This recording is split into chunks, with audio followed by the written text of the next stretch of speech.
used to live in a 3-story house with my parents, younger sibling, and our dog.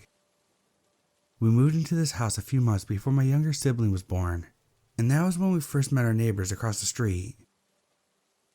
Lucas, who was the oldest child in their family, was always a bit strange, but there were some aspects of his personality that were more than just strange. They were straight up disturbing. It would take hours to cover everything, so I'm just going to get straight to the point. I'm almost positive Lucas has been inside our house in the middle of the night. Our house was built on a hill, so it looked like it was only 2 stories from the front, and the basement was connected to the backyard.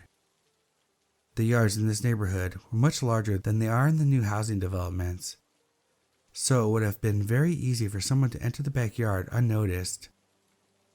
Despite this, my family was terrible about making sure the basement doors were locked. My younger siblings and I would always go in and out when we were playing in the backyard, or someone would let the dog out and we would end up forgetting to lock one of the doors before bed. We also lived in a safe area where it was more common for people to leave the doors unlocked. However, my family did always lock the door leading down to the basement every night, along with all the other doors on the main level of the house. I had a fucked up sleep schedule back then, so I'd usually still be awake at 3 or 4 in the morning. There are 2 specific incidents that happened very late at night, which makes me think that Lucas has been inside our house without our knowledge. One night, I was in my bedroom in the upper level of the house. It was probably around 2:30 in the morning. I suddenly heard the sound of an angry growl coming from downstairs. Thinking that my dog spotted a cat in the front yard, I quickly rushed downstairs to stop him from barking and waking up my entire family. This kind of thing would happen every now and then, so I wasn't thinking too much of it at the time. But instead of going downstairs and finding my dog in the front window, I found him by the locked door that leads down to the basement. The fur on his back of his neck was standing up, and his nose was pressed to the bottom of the door. I instantly froze when I realized what was happening. There was something or someone on the other side of that basement door. I was barely a teenager at the time, so I began to panic and started making my way up the stairs as quietly as possible. I woke up both of my parents, but neither of them took me very seriously. My dad just assumed that the dog was hearing random noises coming from outside, but he did eventually go down to check things out. He said that everything downstairs looked normal, but he also mentioned that we forgot to lock one of the basement doors that night.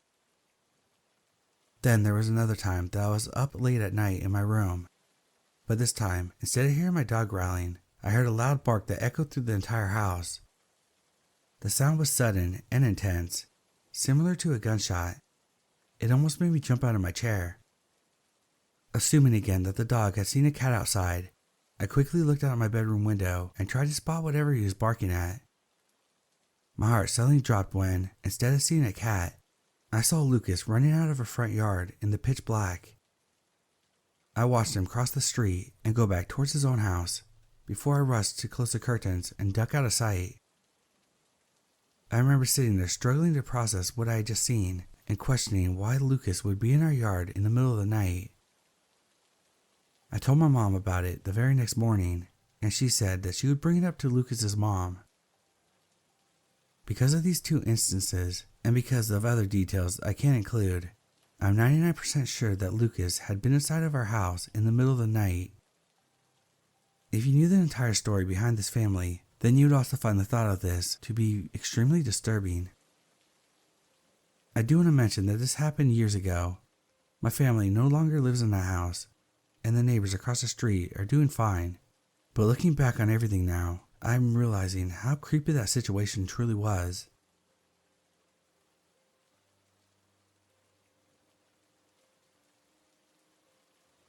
I'm a 24-year-old male. Almost a year ago, I was fresh out of college and just moved into an apartment with my middle school bestie, 23 female, and her fiance, 25 male. This was after a long period of not seeing her in person. My bestie and I had a long and great relationship with few rocky periods. I didn't know her fiance well, but had met him a couple times. He came off as kind of rude and loud, but mostly nice enough. I let a lot of the little annoying behaviors slide because she was so in love with him. I really just wanted to spend time with my best friend. Over the course of a few months, I slowly discovered that she was trapped in an abusive relationship with the most classic example of a malignant narcissist imaginable.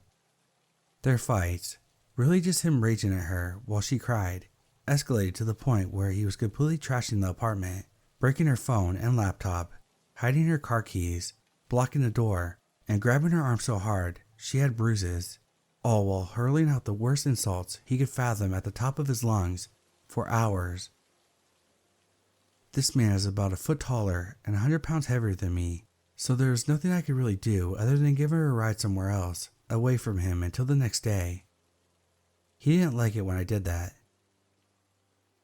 Once it reached the point of physical harm against her, I put my foot down and demanded that he move out or that I would call the cops. He wasn't technically signed to the lease, so I could have him kicked out. He begged me for time to find a new place. He was extremely drunk and high the night he hurt her and promised to stay sober until he moved out. Not wanting to escalate things, I agreed on the condition that nothing like that would ever happen again. My friend and her fiance broke up soon after that. 3 weeks passed and everything's going great. Ex-fiance has found a new place, is in training for a new job, and while he's still loud and inconsiderate, he hasn't caused any problems so far. I get ready for bed early. I had an important meeting the next morning. I put on some comfy pajamas, locking my door before I changed out of habit. My bestie is out working, and it's just me upstairs in bed, and ex-fiance is downstairs yelling on the phone about something. I tune him out and try to sleep. He's moving out the next week. My chest rattles from the booming footfalls up the stairs to my room, waking me from sleep. My eyes snap open to see the doorknob rattling back and forth, locked. He lets out a yell of pure malice and bangs on my door. He screams my name, and it's so slurred he sounds like he's trying to impersonate a lizard man. The hinges aren't looking so good. We live in a crappy cheap apartment with thin doors. I have to do something before he breaks open the door. I say the only thing I can think of. What the fuck? Suddenly the banging and screaming stops. My doorknob falls still. After a terrifying moment of silence, he says flatly, "Open the door, bud. Just come and open the door." I still laugh about that one. Like after all that, I'll just walk over and open the door. Instead, I just grabbed my essentials and jumped out the window. I was on the second floor, but we lived on a hill, so the fall wasn't quite so high. Still, managed to fall wrong. I hobbled quickly as I could to my car and peeled away. I called my best friend and warned her not to go home. We made plans for her to stay with a friend after she got off work. I made it to the friend's house and passed out for a few hours. I woke up from a call from my bestie. He traveled all the way to her workplace with a knife and broke in. He assaulted her and held a knife up to her special needs client's throat and said that he would kill him right in front of her. Thank God a coworker overheard everything in another room and was able to call the police in time for everyone to come out alive. My bestie also said that he was on the phone with her while he was banging on my door, and he said he was going to kill me and make her listen. I was totally alone in the apartment with him, sleeping upstairs in my bed. If I hadn't locked my door that night, would I even still be alive? If I had had my car keys downstairs, would I have been able to get away? When I returned to my apartment the next morning, my bedroom door was completely kicked in. My belongings were scattered everywhere, and the large butcher knives were missing from the kitchen, instead sitting in the corner of the hallway to my room.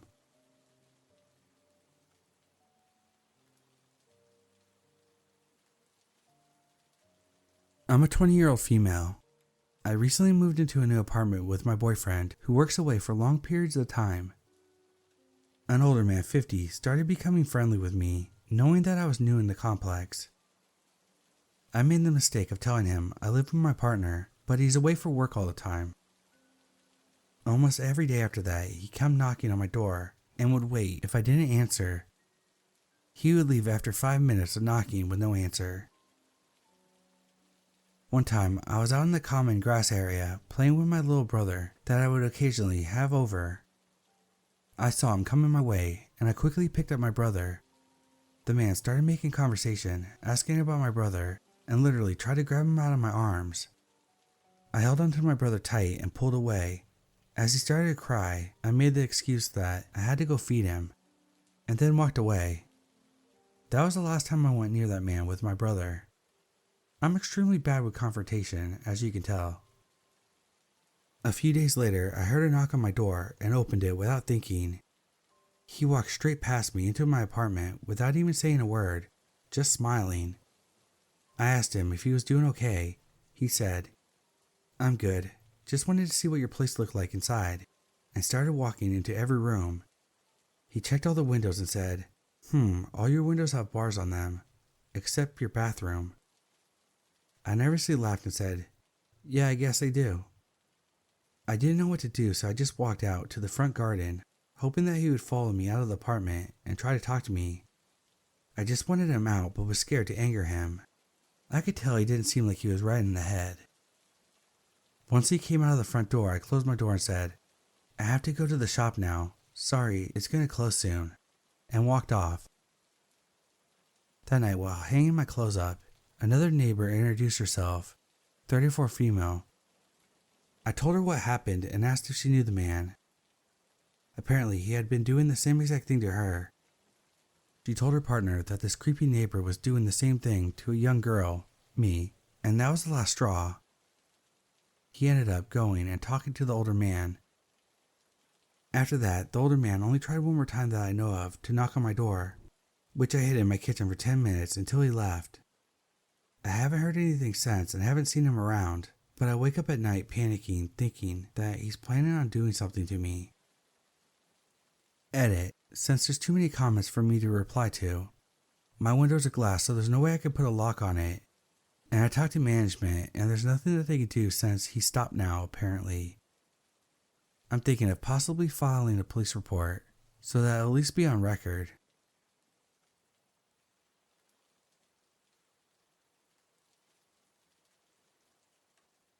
I'm a female, 22.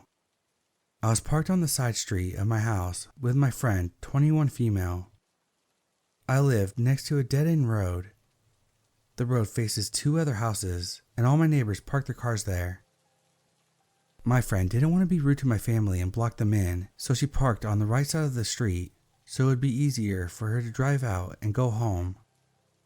My neighbor has a trailer, the kind you hook up onto the back of your car. My friend lives with her parents and switches the car that she uses pretty frequently. We were in her dad's old beater Toyota Camry. I didn't get out of the car immediately because I wanted to talk to her for a little bit before I went inside. All of a sudden, my neighbor, which I hadn't yet realized at the time was my neighbor, pulled up right next to our car. He got out of the car and started walking towards our car. I know that we made the wrong decision when this happened, but we were afraid. It was after dark and we're both girls, and he's a heavyset, bald, white man, just to give you a description. So my friend reversed to get out of there. Her intentions were to drive somewhere and wait 10 or more minutes before finally dropping me off, because she didn't want me walking inside alone while he was still out there. I agreed, so we turned the street to leave. That is not what happened. What did happen was right after we turned, we saw another car, and we just figured it was another car, until we realized it was the same guy in the truck. We proceeded to drive across the town trying to lose him. He honked his horn and turned his high beams at us, and was driving up our ass the whole time. My friend somehow managed not to drive recklessly the entire time this was happening. She's an incredibly skilled driver. We called the police soon after he started chasing us, and my friend started driving over to the police station while I was on the phone with the operator. We pulled into the parking lot of the police station and he followed us in. We proceeded to drive in circles around the parking lot. About 3 or 4 times he waited on the other side of the parking lot to try to hit us with his car. He did this until an officer showed up and blocked him in. Then we both parked and started to talk to the officer. Apparently, because we were in an old beater car and that we were parked behind his trailer, he was convinced that we were trying to steal stuff from him. He was still screaming when he was parked and the officer was talking to him. The officer told both of us it was a misunderstanding and told us to go home. We went back later with me and my friend's mother to the police station to ask about having officers patrol the area for a while. I'm currently in my house. This happened in the evening about 10 p.m.-ish. My neighbor got off with a warning and he's in the house next door. I don't think I'll be sleeping tonight. I know I can't really do anything because he lives next door. I'm afraid to press charges in case he gets violent. I don't know if he actually thought we were going to steal from him, or he's on drugs, or just crazy. But yeah, that's my neighbor, and I hope I don't have the misfortune to ever run into him again.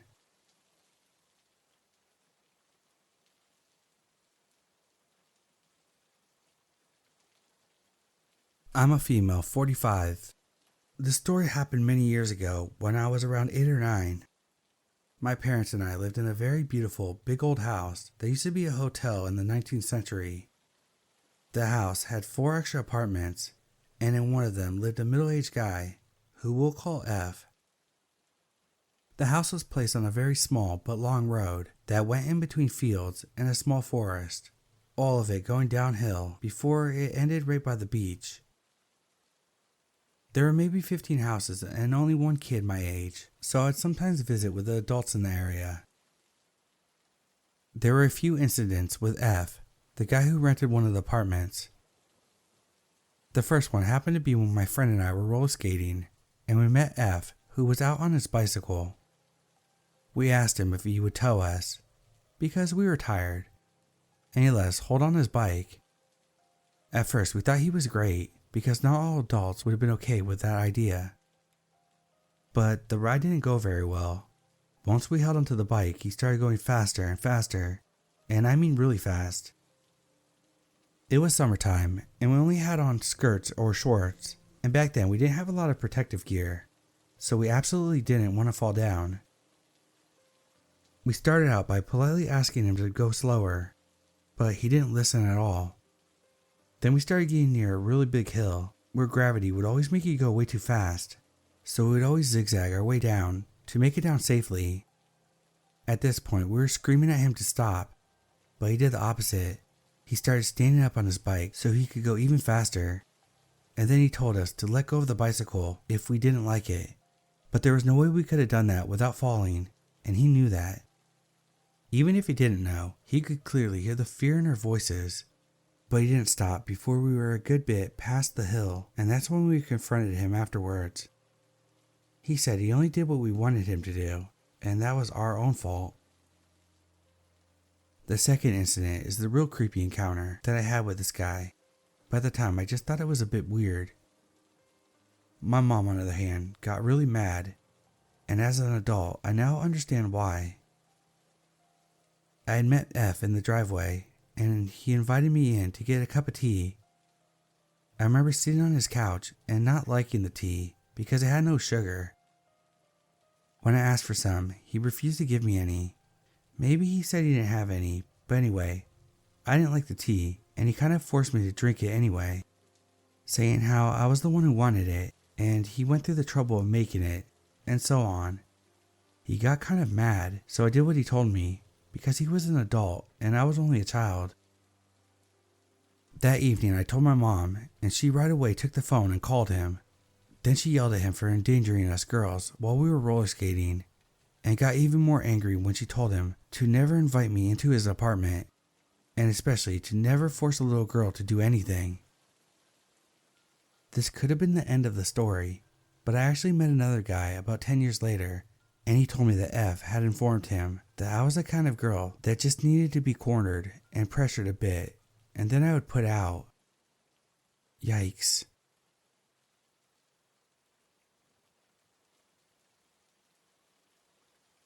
A couple of weeks ago, someone had dropped off groceries at my door with 2 coffees. The groceries were odd. Had lubricant, lollipops, not your normal grocery shop. I thought it was delivered to the wrong apartment, and as there was no receipt on confirmation in the bag, I left it in the lobby, but no one claimed it. A week later, a letter was slipped under the door with $200 in it. The letter was from a man talking about his recent hardship and how he'd like to talk and hear my voice. Again, I was a little naive, so I took the note to the building manager, thinking that it was meant for someone else. He thought it was so strange. He called the number on the letter, and it turns out it was the man in the building next door saying he wants to be friends. The buildings are really close together, and you can see into my apartment if the blinds are open. My building manager told him to leave me alone and to stay out of the building. I thought it was over, but today I heard someone pacing in the hallway outside my apartment for a couple minutes. I went to leave an hour later and there's this coin in front of my door, dead center, like it had been placed there. The only way it could get there would be if it was placed there, or if my neighbor dropped it, as my neighbor should be the only person that walks past my door. But based on where I found it, it makes me feel like it was deliberately placed there. I wouldn't think twice about the coin, but with what's been happening, it's making me really anxious. Update. 2 days after the coin incident, I left my apartment and a man in his 60s or 70s approached me, straight away telling me that he's selling his car and if I would like to take a look at it. So I have a number plate and will be reporting it to the police.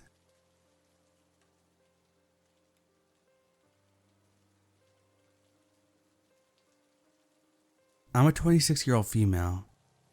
I recently moved into an apartment with my boyfriend, 27 male. We instantly fell in love with the place and the price. We got approved and moved in rather quickly. The place is in a college town area. There is a bar nearby, grocery stores, and fast food places. Nothing out of the ordinary or sketchy. On the day that we moved in, our landlord gave us a key and briefed us on our neighbors. There were only 4 apartments in the complex. The landlord said they were all very reserved for the most part. One neighbor is very scared of COVID-19, so they stay inside. The neighbor across from us seems to be very reserved as well. Now, I saved the best for last. Our bottom floor neighbor, let's call him Cal. As we were walking up towards our place, our landlord said, "Oh yeah, that's Cal. He is very weird." My boyfriend and I looked at each other, like what the fuck does that mean? His windows and doors were wide open. The landlord explained that they did not have AC at the moment. We ignored it and continued unpacking. We had prior plans to leave town, so we did not spend the first few nights there. Upon arrival, we discovered why he was weird. When we first saw him, we said hello and made some comment about the weather. He seemed confused or disoriented and said, yeah, okay. As the days passed, we would say hi. He would say hi back at times. It was obvious that he was socially awkward. If I pulled into my parking lot and he saw me, he would scurry into his room. I thought it was unusual but brushed it off. We thought that was the extent of him being weird. But boy, were we fucking wrong. Slamming, shoving, and hitting his own door started at night. Only at night. The slamming and banging was so loud that it woke us up. When we got closer to our door, we heard him yelling. We finally understood why he was deemed weird. This continued for many nights in a row. We would notice that he would just stand in the middle of the parking lot and talk to himself, and if he sees me, he goes back inside. Things escalated the past week. It was late in the evening. We were chilling watching TV when we heard a knock. We immediately knew who it was, since Cal was chilling outside with the neighbors. My boyfriend answered the door and Cal asked if we had seen a young Asian woman walking around. My boyfriend said no, and he just walked away. Last night, I came back home from visiting family. Immediately after I came home, Cal went upstairs. When my boyfriend answered the door, Cal asked if we had seen his mom walking around. My boyfriend sternly said no and closed the door. To conclude, this morning at 6 a.m., we heard an extremely loud knock. I woke up immediately. I went to the door and did not see anyone, though I saw a flashlight. I got super scared and woke my boyfriend up. We looked out and saw that there was a police officer looking for Cal. From what we could make out, Cal called the police due to hearing a gunshot and a young woman scream. My boyfriend had been up since 5 a.m. and stated that he didn't hear any of that. At this point, we were on edge with this dude. If he comes upstairs again, we are going to tell him to ask the other neighbors. Update: right after I finished typing this, the previous tenant texted me. He stated that Cal was really weird while they lived there. Cal would talk to himself. He caught security camera footage of Cal going up the stairs near the door and started working out. Cal noticed the cameras and went back downstairs. We will be installing cameras very soon. My boyfriend is officially in I wish a motherfucker would mode. I forgot to mention, before I visited my family, I heard someone yell hello and shuffle around my front door. I can only imagine who it was. It creeped me out because it was right after my boyfriend left to go golfing. Also, my boyfriend told me they heard Cal go up the stairs after the police left at 6 a.m. and say hello, trying to get someone's attention. I mentioned this in the comments, but my plan is to call the non-emergent police line in the event he continues to be erratic towards myself or us. I really hope it does not get to that point. I know this man is mentally ill. However, it does not negate the fact that he purposely tries to talk to us in the late hours of night. Compassion is shown, but boundaries will be set. I wish him the best, but our safety, including his, is prudent. Last update. The police were called because we heard him yell and scream for help. The police came out and said they already knew about him. It seems like he's harmless, but we're still keeping our distance for our safety and his.